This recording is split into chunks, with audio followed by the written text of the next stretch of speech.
for me, one of the best cup competitions in the world. Chwarae pert gan Llanelli. Griffiths!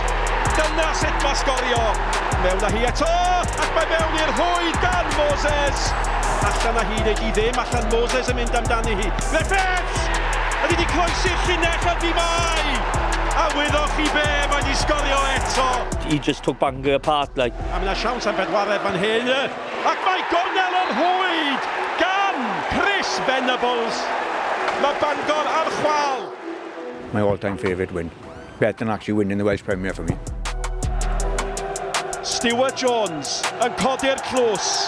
Llanelli ydi enillwyr Cwpan Cymru 2010, 2011. It was quite a historic win in 2011, and at the time we'd been in Europe 6 years in a row and everything was rosy. So you think the good times are just going to carry on then. 12 mlynedd ers I Llanelli godi Cwpan Cymru a bron I 4 ers I nhw chwarae yn uwch gyngor Cymru. Ond na yw Llanelli ar y ffordd nôl.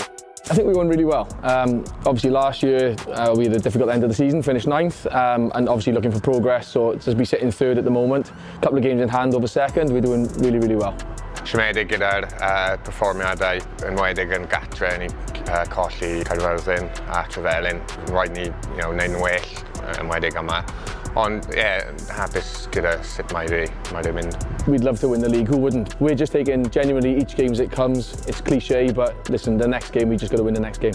Ni'n gweud wrth y boes bob wythnos, mae unrhyw tîm gallu curo unrhyw tîm yn y gyngrair yma. Gwelwn ni hwnna wythnos diwetha gyda canlyniad goetre yn erbyn Britain Ferry. Wedyn mae gennych chi tîmau fel Bari, Gyfyrddin, fel ni mewn ffordd sydd wedi bod yn yr uwch gyngrair ac am fod nôl na. Felly mae'n cystadleuol iawn. It's a fantastic club, isn't it? You know, I remember in my playing days, they were winning the league, they were playing in Europe, they were winning the cup.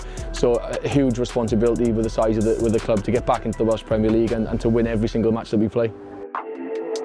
Enjoyed the cup run. We've had some difficult challenges, obviously, but really looking forward to Connah's Quay. In fairness to Druids, they were excellent. I think the red card changes the game. It gave us a lifeline. We went in half time, had a few choice words. And then we come out second half. We got an early goal second half as well, and we had the late goal obviously at the end of the first half, and it put us back in it. And Druids again, they found it difficult then to get out of their box, and we had a long period, a long spell to get back into the game. I ddod nôl I ennill 4-3 fyna yn canlyniad arbennig.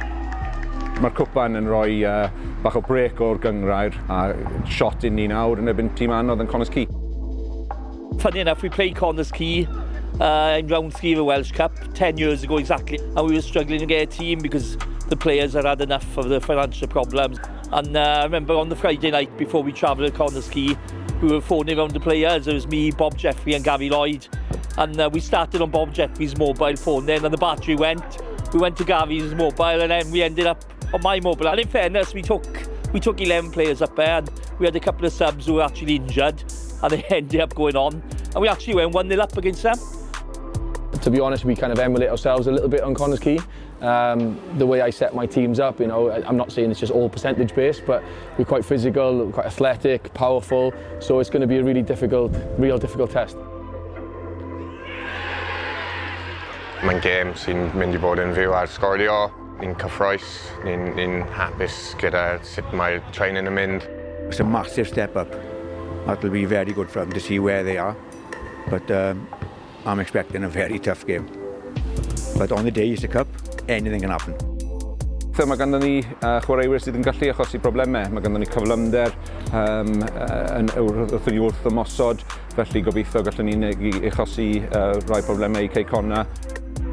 Newn ni gore, bydd y cwpl ohonyn ni yn gweithio o'r ochr y caf yn newn ni beth gallen ni wneud I helpu codi'r hyder y tîm a falle ennill, gobeithio ennill.